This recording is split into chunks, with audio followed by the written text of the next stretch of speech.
gospodina Christiana Schmidta, visokog predstavnika. Hvala.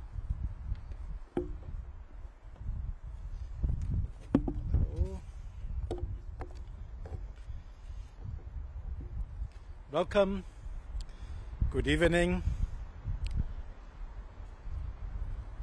You already know that when I invite you to the OHR, I have an important announcement to make. Dobrodošli, dobar dan. Već znate da kada vas pozovem da dođete u OHR, imam nešto važno da najavim. But before I do so, allow me to say that the guiding principle I am following when making my decisions is to do what is best for this country and its citizens. No, prije nego što to učinim, dozvolite mi da kažem da je vodeći princip koji slijedim prilikom donošenja mojih odluka princip onoga što je najbolje za ovu zemlju i za njene građane. All its citizens. Sve njene građane. I do not act for or against any people or party. Mutual respect for constituent peoples must be upheld, and no constituent people is being attacked or disrespected. Ne djelujem u prilog ili protiv bilo kojeg naroda ili političke stranke. Princip uzajamnog poštovanja konstitutivnih naroda mora se primjenjivati, a nijedan konstitutivni narod nije napadnut niti ga se ne poštuje. As you know, 3 weeks ago we met and I issued a final call to all politicians to resolve the deadlock in government formation process, calling for swift government formation backed by parliamentary majorities now nearly 7 months after the elections. Kao što znate, prije 3 sedmice smo se isto ovako okupili i tada sam uputio posljednji poziv svim političarima da riješe ovaj zastoj u procesu formiranja vlade, te ih pozvao na brzo formiranje vlade uz podršku parlamentarne većine, što bi trebalo da se desi skoro 7 mjeseci nakon održavanja izbora. In these 3 weeks, a lot has happened, but nothing has fully changed. U ove protekle 3 sedmice puno toga se dogodilo, ali ništa se nije promijenilo. I have received a copy of one proposal for government from the President of the Federation, which was not consented with all vice presidents. U tom periodu dostavljena mi je kopija jednog prijedloga vlade koji mi je uputila predsjednica Federacije, međutim taj prijedlog nije imao podršku oba potpredsjednika Federacije. I have to underscore that this is very important, that the ethnic composition of this proposal has to be, and so far I see, yes, in accordance with the Constitution. Moram naglasiti da je izuzetno važno da je etnički sastav ovakvog prijedloga, dakle da taj sastav mora biti prema onome što sam vidio i jeste, dakle bio je u skladu sa Ustavom. 8 Bosniak ministers, out of 1 could be another, 5 Croatian ministers, and 3 Serb ministers of their people. Dakle, 8 bošnjačkih, 5 hrvatskih i 3 srpska ministra kao predstavnici svojih naroda. I haven't seen any other formal or informal alternative proposal. U međuvremenu nisam vidio nikakav zvaničan niti nezvaničan alternativni prijedlog. Aside from that, there has been a lot of activity and discussion, but not a real progress towards resolution. Osim toga, bilo je dosta aktivnosti i dosta rasprava, ali nije napravljen stvarni napredak ka pronalaženju rješenja ovog pitanja.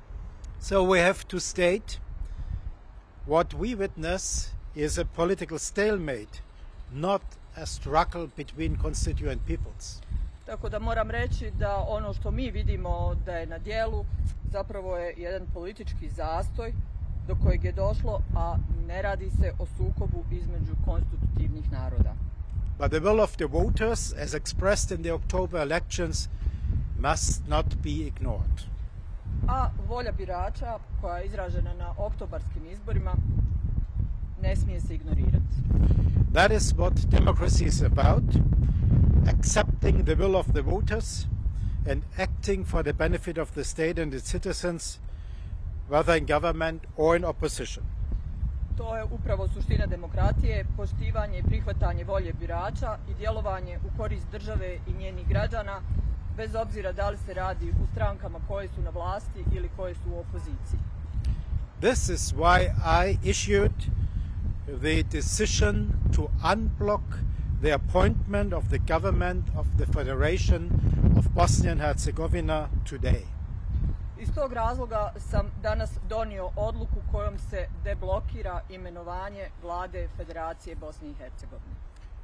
With this decision, I aim to break this deadlock and to enable the House of Representatives to fulfill its constitutional duty to vote on the election of a new federation government.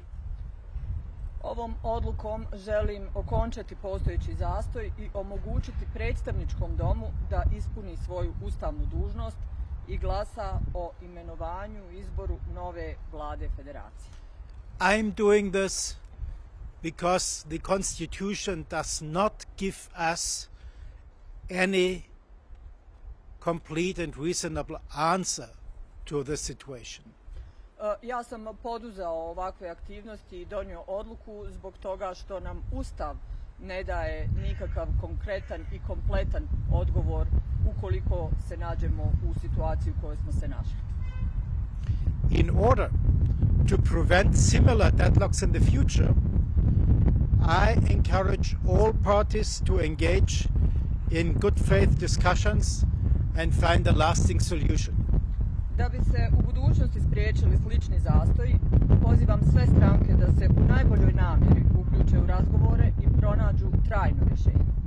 So, respecting and encouraging initiative of this kind, my decision also urges the Parliament to continue the process underway to amend the Constitution to prevent future deadlocks in forming the federation government. Poštujući i ohrabrujući ovu inicijativu, mojom odlukom se također poziva Parlament da nastavi proces izmjene Ustava koji je u toku, kako bi se spriječili budući zastoji u formiranju vlade federacije. As we have learned in this country that we cannot always rely on goodwill and timely actions, I have included a safety net. Kao što smo u ovoj zemlji do sada naučili, ne možemo se uvijek osloniti na dobru volju i pravovremene poteze, pa sam iz tog razloga uveo zaštitni mehanizam. This systemic deadlock breaking mechanism, which I will present, will only enter into force if the Parliament does not agree on constitutional amendments in 1 year. Ovaj sistemski mehanizam za prevazilaženje zastoja koji uvodim, stupit će na snagu samo ukoliko Parlament ne postigne dogovor oko ustavnih amandmana u roku od godinu dana. This mechanism includes a transparent process for nominating a prime minister and developing proposals for government, breaking deadlocks with full respect to the rights of all constituent peoples, and balance with civic democratic principles, as well as removal of discrimination against the group of others. Ovaj mehanizam podrazumijeva transparentan proces predlaganja premijera i razradu prijedloga za vladu, a rješava zastoje uz puno poštivanje prava svih konstitutivnih naroda i uz ravnotežu s građanskim demokratskim principima, kao i uz ukidanje diskriminacije grupe ostalih. We should invite civic society organizations and representatives to come forward with their ideas as well. Trebamo pozvati predstavnike civilnog društva odnosno organizacije građanskog društva da i oni dostave svoje prijedloge. This is not only the job of some few politicians, this is the job of the society. Ovdje se ne radi o zadatku koji stoji pred nekolicinom političara, nego se radi o zadatku pred kojim se nalazi cijelo društvo. I prefer that local authorities develop this own solution, but overcoming the current impasse and narrowing the space for one in the future must go hand in hand.